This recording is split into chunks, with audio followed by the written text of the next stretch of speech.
So many Israel haters are alleging that Israel is foisting a Holocaust, a genocide on the Gazans. But what's the truth coming from the Gazans towards the Israelis? Well, the exact opposite is true. They perpetrated the genocide on October 7th, and then they used their own people as human shields. And their brutality and monstrous actions are deplorable, and the whole world should have recognized that, but sadly, many nations do not. But when these babies, Kafir and Ariel, came back in coffins, and we saw crowds of Palestinians cheering, and then they arrived in Israel and they conducted an autopsy, they found that these babies were not shot and killed, they were strangled by hand. That is indicative of the kind of monstrous cruelty we're talking about. And that's why Israel's response has to be intense, and it has to be excessive at times, but it has to eliminate Hamas once and for all. So I think the Holocaust survivors we had at our dinner this evening receiving the Mensch Awards remember the brutality of the Nazis. And that's a lesson that unfortunately has to be relearned. There was recently a letter signed by over 100 rabbis and cantors that was submitted to the White House saying that they don't approve of the White House, suggesting that Israel be protected by moving the Palestinians out of the way until the place is rebuilt, and they want to keep Hamas in power. What do you think about these rabbis and cantors getting involved in this way?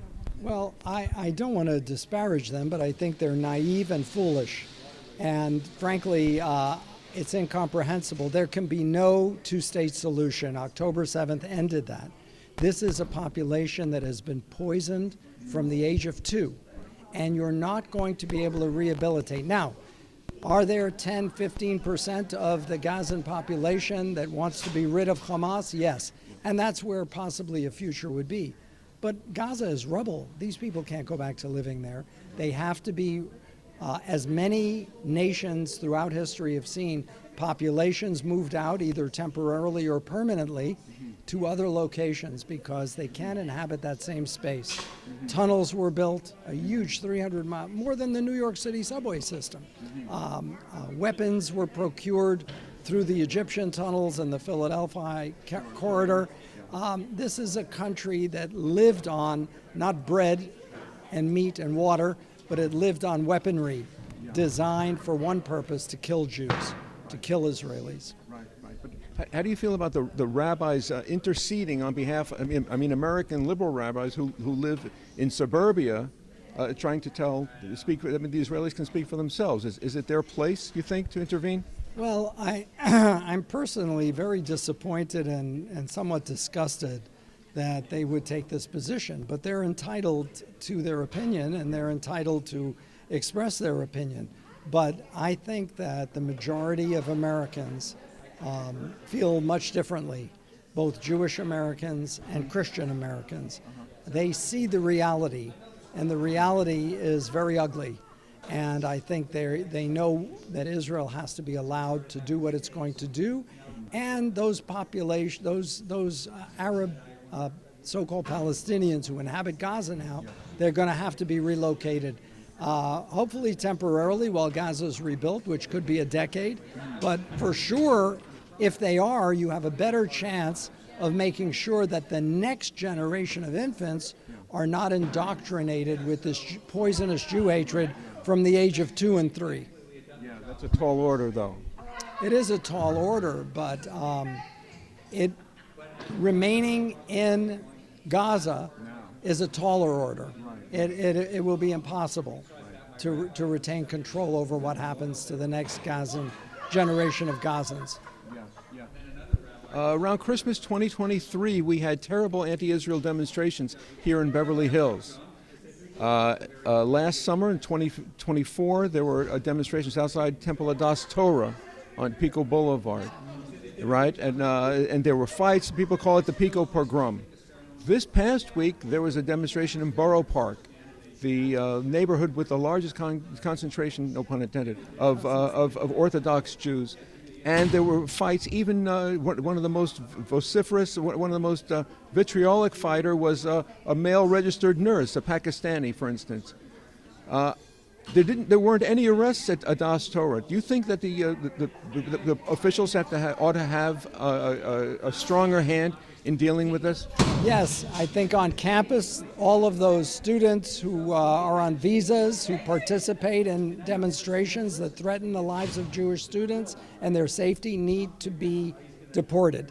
And I'm much more disappointed, frankly, in the Jewish organizations like the Anti-Defamation League. They have failed the Jewish people. They refuse to point their finger at the spike. They're so quick to tell us about the spike in anti-Semitism, but they won't point a finger that it comes from the Muslim extremist community. They won't use those words for fear of being called Islamophobic. I think they are pathetic and are no longer serving the Jewish community. Yeah. Well, March 3rd and 4th, they're having a $500 an entry. They call it the greatest forum on anti-Semitism ever. But their agenda reflects nothing about Muslim or black anti-Semitism, and it's in New York City. What do you think about that? Well, if you won't call out a problem, you'll never solve the problem. If you refuse to acknowledge it, and by the way, one of the biggest reasons why there's no peace in the Middle East is because the extremist elements in the Arab world and most of the Palestinians will not accept the existence of a Jewish state. And when you won't acknowledge that there is a Jewish state and accept it, you can't sit across the table and have reasonable and realistic negotiations. And if you don't call out the extremism that is fomenting so much of the spike in anti-Semitism, look, anti-Semitism has always been here, but prior to October 7th, it was relatively small in terms of its percentage. The spike is directly attributable to Islamic extremism, but the organizations won't say that, and that's cowardly in my opinion. Yeah. You think perhaps they may have painted themselves in a corner by saying, well, if you criticize any brown-skinned people, then you're racist. But now, I mean, look at the immigration problems that they're having in Europe. Well, that's the woke issue. You want to be so culturally diverse and accepting that you destroy your own cultural identity. And I'll tell you, I speak to a lot of people in Germany, and they aren't far-righters. They are German, everyday working people. And they say we made a mistake. We allowed all of these people in without means to assimilate them. We had compassion, but maybe it was compassion that was without a plan and a perspective on this, on how it would change a country. And I think that's happening throughout Europe right now. Okay. All right. Thank you very much. Thank you. All right. Very well. 8 minutes.